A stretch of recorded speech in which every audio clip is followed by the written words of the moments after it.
Hello, everyone, and audience of the Football Kaki. We are here on a very special video, not on a positive light because, as many of you know, the news of Diogo Jota and his brother Andre Silva, they have both passed on from this world after a car accident, right? And it's, as football fans, it's not a nice or great thing to see young players, especially at the age of 28 and 25, to move on, for them to just move on just like this. So as a football kaki, we've come together and we've given out this special episode, which will be a tribute to Diogo Jota.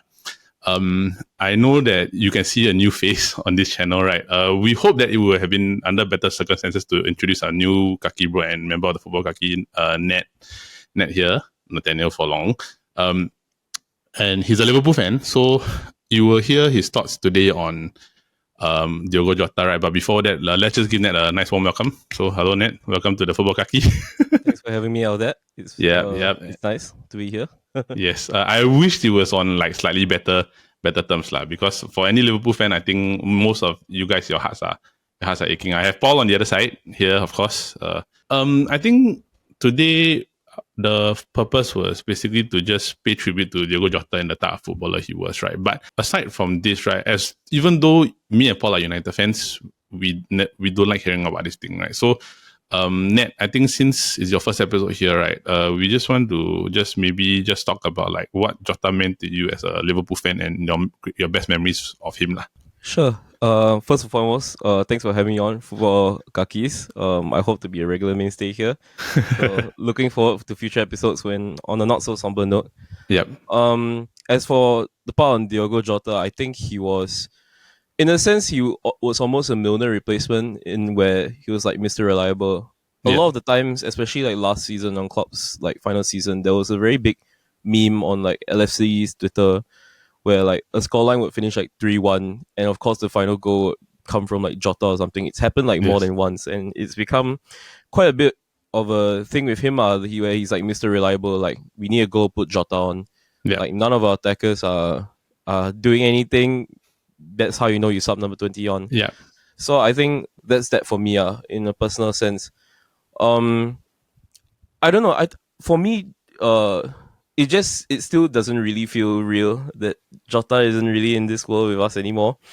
Because he just seems like he's always in the background. He was never one of the biggest stars. He's not Liverpool's like highest wage earner. Yes, he's one of our more reliable attackers, but you know, it's just like he always was there, even in the background, even when he was not like the man of the match.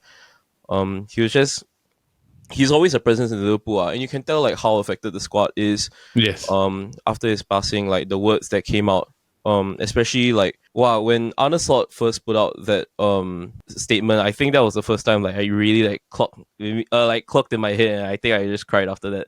That was the moment of like realization for me when Arne Slot's statement came out. But yeah, a lot of fond memories of Jota. He, when I first one of my fondest memories of him was when he came back from the injury in the 22-23 season, and then he just went on an absolute rampage. In the end, he managed to get Player of the Month, one of the months that season, because he was just on fire. And of course, my favorite memory of him has to be that that same season 4-3 against Spurs, just him taking advantage of a terrible pass from I think one of the Spurs defenders and just slotting in the final goal. Of course, it's iconic video game celebration.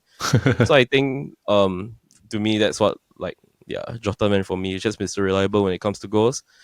I understand that in the last stretch of the season he wasn't doing very well, and like a lot of people were calling for him to be sold. But in the bigger context of it now, he was actually injured in the home game against Chelsea, which we found out he had a lung injury, which he went to Spain to go and fix, and ultimately that was like, you know, the beginning of his like untimely death.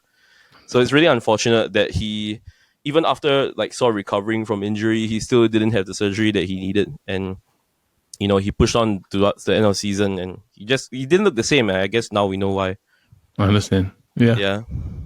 I think like probably this type of thing would hurt more for you guys, right? Because like as a United fan, right? I'll hand this over to Paul later, because I think unfortunately my brother Mida, he's unable to be with us today, but he has something that he asked Paul to share about one of his favorite Jota memories. But as a United fan and watching Jota, right, it was always more like you're worried when they're not performing, because the moment you know that 20 is coming on, you'll be like, I here it comes. Then it's like, oh no, I have got my number 20 Diogo Dalot waiting for him. Then this is not a good match. So like, it's sad to see, right? Because he was an energy player. He was a player that always was able to bring something or sort of impact, and like, he's got some amazing goals. There'll be even times when he was like, he could have been Firmino's like replacement at centre forward, like when he was playing false nine for a period of time. So, Dude, 100%. When we first bought him in like 2020, Klopp straight up told him like, I know you're good. I know you can fight for a place in the starting lineup. And to like give him all his credit, he managed to do like just that. He yes. managed to break up like that Firmino, Salah, Mane trio, which was quite incredible to think of at the time. Of course, like injuries got in the way, but yeah, definitely a prospect when he first came in. Yeah, I agree. So, like, I mean, for me, it's sad to see such a talented player go, and like the impact that he had with a lot of people, right? Like Ruben Neves cried during the minute of silence. Bruno Fernandes and Ronaldo they couldn't accept it. They were quite upset. So, like, the fact that as a teammate, right, like, people remember you so fondly spoke volumes about who he was also as a person, like, and like the kids he leaves behind and his wife also. He just got married recently only, so it's really sad lah. So I think that's more of it from me, right? Paul, what's your memories about Jota? Also, since you're wearing a Portugal jersey today. Yeah, maybe I'll speak on behalf of Midet first. Yeah. Okay, so like you said, he couldn't be on this show, but he wanted me to share that his favorite memory of Jota was that goal against Everton this season. The one where he like turn left, cut in, then cut out again, and then he just shoot straight in the center, like completely fooling the goalkeeper in the wrong direction. So I think to win the derby, so I think that was even as a Man United fan, I see that goal, it's like wow, you know. And over the years, he's been that player that was very annoying. Like, which is because he's like, he always managed to find the right place at the right time. And then, I think that's from my EPL stance. But for my own personal opinion, right, it's like, because as you can see, I'm wearing the Portugal jersey. Yeah. Portugal, ever since like the early 2000s, right, they did not really have like a good run. You know, ever since like Figo left and everything, right. And then it has been Ronaldo all the way carrying this Portugal team, even until 2016. But I can say, like, maybe in the last in the last 3 to 4 years, right, this Portugal team, right, has grown so much and became so united as a team that in every position, you can name like, at least like 2 or 3 like good players. And then definitely Diogo Jota is one of them. Yes. And like, I was watching the UEFA Nations League like earlier last month, right? That goal he assists against Germany to Ronaldo is like one of the goals of that tournament, you know. It's like he managed to squeeze his way in, and then he was like really one-on-one with Neuer, but then he decided to square and then give it to Ronaldo. Yeah, it's like, I think it's quite a interesting thing to see how they all want Ronaldo to win the World Cup next year, but I think now they have a different reason to do it for next year. Yeah, correct. I think the motivation in that team, right, will be like times 2, times 3, man. Definitely.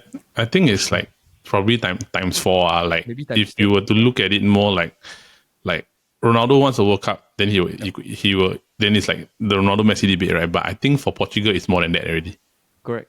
Like, it's wrong to say that the main headline for Portugal is Ronaldo wants the World Cup, but now they all have a common like goal. Yeah, common goal. Not even just like a motivation. It's like just they want to do it for him. For sure. Yeah, correct. I think the timing of it, okay, as messed up as it's going to sound, the timing of it for Portugal to eventually get that mythical World Cup of theirs was a bit right. Because I think if like an incident like this were to happen like next year, right, I think the grief will get to them first before the motivation. I'm not going to lie to you. Correct. There was a player won't even be able to play.